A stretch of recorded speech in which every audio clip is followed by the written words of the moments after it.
इतिहास तेरे को याद रखेगा, जीसस क्राइस्ट के तौर पे नहीं, नोबेल प्राइज एस्पिरेंट के तौर पे नहीं, लेकिन एक पागल तानाशाह जिसने दुनिया की इकोनॉमी तबाह कर दी, दुनिया को तबाही के मंजर की तरफ ढकेल दिया।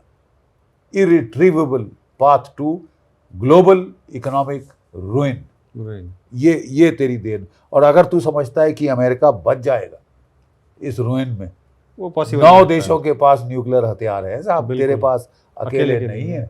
और रूस के पास 6000 वॉरहेड है, अमेरिका से भी आपके पास 5000। ठीक है, 6000 वॉरहेड रूस के पास, 600 है चीन के पास, वो जल्द से बढ़ा रहा है, 1000 उसके पास आ जाएंगे एक साल, और 300 भारत के पास करीब 300 के करीब हमारे पास है। और नॉर्थ कोरिया जो नॉर्थ कोरिया की भी 300 की गिनती आप कर लीजिए। और वो तो सर कभी भी फट सकते हैं, और वो है जो कि पहले इस्तेमाल कर सकता, सबसे पहले। उसने तो कह दिया कि अगर आपने ईरान के खिलाफ किया, मैं ईरान को बॉम्ब दूंगा, मैं ईरान को बॉम्ब दूंगा, मिसाइल दूंगा इंटरकॉन्टिनेंटल बैलिस्टिक। एक और बड़ी दिलचस्प चीज है जी सर, जो हमने देखी है, जो चीन कर रहा है। ये चीन को कह रहा है तुम हथियार नहीं दोगे ईरान को, तो चीन कह रहा है बिल्कुल ठीक, आप हथियार नहीं देंगे ताइवान को, बिल्कुल जैसे को तैसा मिल रहा है, जैसे को तैसा। आपने बंद किया, आपने बंद किए ताइवान को हथियार देने, अभी $90 मिलियन के हथियार दे दी। तो कहते हैं यहाँ आप बंद करेंगे तब मैं वहां बंद करूंगा, नहीं तो मैं देता रहूंगा। मतलब कोई ये घर का राज तो है नहीं, बाप का राज कि बाकी सबके लिए ये जो मैं कहूं और मेरे लिए कुछ नहीं।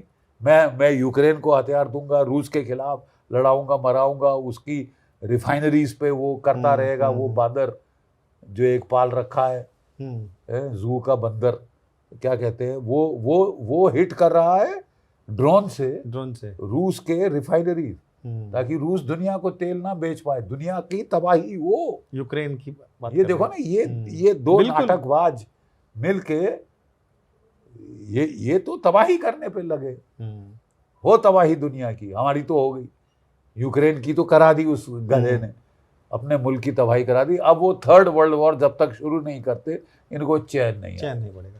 बाकी सर एक सवाल ये भी उठ रहा है कि ट्रंप लगातार ये कोशिश कर रहे हैं कि सीज फायर हो जाए, लेकिन वहीं दूसरी तरफ वो ये भी कह रहे हैं कि हॉर्मुज में जो भी दिखे उसे गोली मार दो।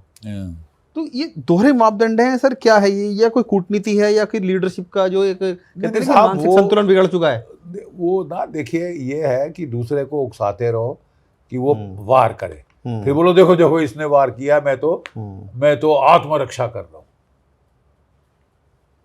आत्मरक्षा सिर सुहा कर रहे हो। अच्छी खासी शांति थी पूरे क्षेत्र में, किल्टे में, आपने तबाही का मंजर शुरू किया कि 48 घंटे में मसल दूंगा। अरे गिन लिए तेरे 48 घंटे, 48 दिन भी गए और अब 60 दिन, मतलब कि 2 महीने पूरे होने वाले हैं। ठीक है, यही तुम्हारा बेवकूफ़ युद्ध। और जैसे जा रहा है, जहाँ जाके आप एस्केलेशन ट्रैप में फंस गए हो, ना थूक सकते हो ना निगल सकते हो, आगे कुआं पीछे खाई। ठीक है, अब तो फंस गए हो अच्छी बुरी तरीके से, वो भी बुरी तरीके से फंस गया ये इंसान। अभी भी मैं कहता हूँ, हम लोग दुआ करते हैं कि जीसस क्राइस्ट ही इनको सन्मति दे। वो तो उन्हीं को सर गाली दे रहे हैं, पोप को अपने बताइए। ये अपने पोप को गाली गलौज पे आ गए, ये अपने आप को जीसस क्राइस्ट मान रहे हैं। तो ऐसे शख्स का तो साहब दिमागी हालत पे सवालिया निशान लगना अनिवार्य है। और ये एक 25th अमेंडमेंट है टू द अमेरिकन कॉन्स्टिट्यूशन, जिसके तहत अगर एक सर्विंग अमेरिकन प्रेसिडेंट पागल हो जाए तो उसको हटाने का प्रावधान है, रखा गया है।